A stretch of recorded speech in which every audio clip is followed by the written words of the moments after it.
Over the last few days, Roblox rolled out an update that's already changing how the site feels, and a lot of people didn't even realize it happened until they logged in. Players are joining games and finding out they can't talk anymore. Chat's locked, voice chat isn't working, and unless you verify your age, Roblox suddenly feels empty. This isn't a bug, and it's not temporary. Roblox now requires age verification just to use text chat. Roblox says this is about safety, and that makes sense on paper. But the way this update's been handled has caused a lot of frustration. Privacy concerns, broken social features, and people being unable to talk to friends they have been playing with for years. So in this video, I want to walk through what actually changed, why the reaction has been so intense, and whether this update really does what Roblox says it's supposed to do. If you want to support the video, you can like it or subscribe, and let's get into it. So let's break down what Roblox actually changed here, because there's been a lot of confusion and misinformation flying around. As of this update, Roblox now requires an age check if you want to use chat features. That includes text chat, voice chat, and most social communication in games. If you don't complete the age check, you can still load into games and move around like normal, but you can't see chat, you can't send messages, and you can't use voice. You're basically playing Roblox with everyone muted. To unlock chat, Roblox gives you two main options. The first is facial age estimation. You use your phone or webcam to record a short scan of your face, and an AI system estimates which age group you fall into. Roblox says this data is processed by a third-party company and then deleted. The second option, for older users, is ID verification, where you submit a government-issued ID to confirm your age. Once you do this, Roblox doesn't just check your birthday and move on. It places you into an age group, and that group determines who you're allowed to talk to. So instead of one shared chat like before, communication is now segmented. You can usually talk to people in your own age group, and sometimes the group directly above or below, but outside of that, chat is blocked entirely. That means two players can be standing right next to each other in the same game, doing the same thing, and still not be able to communicate at all. And this is where a lot of the frustration starts, because Roblox isn't just moderating bad behavior anymore, it's restructuring how people interact on the platform at a fundamental level. This isn't a small tweak, it changes how roleplay games work, how team games function, and how communities even exist on Roblox in the first place. And once you understand that, the backlash starts to make a lot more sense. Once people actually understood what this update was doing, the reaction got intense pretty quickly. A big part of it comes down to privacy. To unlock basic chat features, players are now being asked to either scan their face or submit a government-issued ID. And for a lot of people, that's a hard no, especially when we're talking about a platform with a massive child user base. Roblox says this data is handled by a third-party verification company and deleted after processing. But for many players and parents, that reassurance just isn't enough. They don't feel comfortable giving biometric data or ID information to unlock something as basic as talking in a game.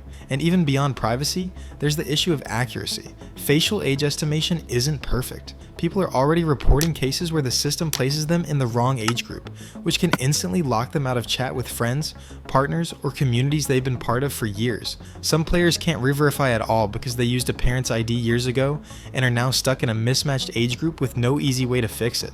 Then there's the actual in-game experience. A lot of servers now feel dead. Roleplay games, team-based games, social hangout games, they all rely on communication. And when chat is restricted or fragmented by age groups, entire servers turn into silent rooms full of people running around without interacting. It doesn't feel safer, it just feels empty. And that's where a lot of the frustration comes from. People don't feel like Roblox improved moderation. They feel like Roblox just removes social interaction unless you comply. For a platform that's always marketed itself as creative, social, and community-driven, that's a pretty big shift. And this leads into another concern people keep bringing up: whether this system actually solves the problem it's supposed to solve at all. One of the biggest red flags people noticed almost immediately is how easy this system is to get around. Within days of the update rolling out, people started posting listings for pre-verified Roblox accounts. Accounts already marked as 13+, 18+, even 21+, being sold specifically to bypass the age check.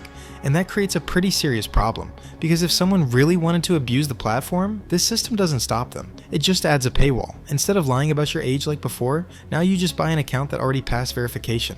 There are also plenty of people openly admitting they used a parent's ID or a parent's face to verify, which means you now have kids marked as adults, only able to chat with older users, the exact opposite of what this update was supposed to prevent. So instead of cleanly separating age groups, the system ends up mixing them in ways Roblox can't realistically control. And once verified accounts start getting traded around, it becomes even harder to tell who's actually who on the platform. That's why a lot of people are saying this update doesn't actually remove bad actors. It just pushes them to use different methods. So the obvious question is, why roll this out like this, and why now? The short answer is pressure. Roblox has been under constant scrutiny for years, from parents, journalists, regulators, and even governments, all questioning whether the platform does enough to protect kids. And from Roblox's perspective, this update makes sense. It shows action, it shows compliance, it shows that they're taking safety seriously, but it also feels like a nuclear option. Instead of fixing moderation systems, improving reporting, or targeting repeat offenders more effectively, Roblox went straight for identity and age verification, even though that comes with privacy concerns and breaks the social flow of the platform. That's why so many players feel like Roblox is becoming more corporate, more locked down, and less social over time.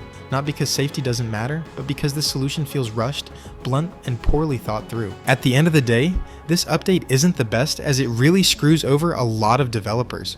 Roblox clearly has real safety issues, and doing nothing wasn't an option. But forcing age verification just to talk has already caused confusion, frustration, and a lot of unintended consequences. Maybe Roblox will adjust this, who even knows at this point? Or maybe this is just the new normal cause God knows how much Roblox has changed. Either way, Roblox as a platform feels different now, and not everyone's convinced it's for the better. Let me know what you think about this update, because I'm genuinely curious where people land on it, and I'll see you in the next one.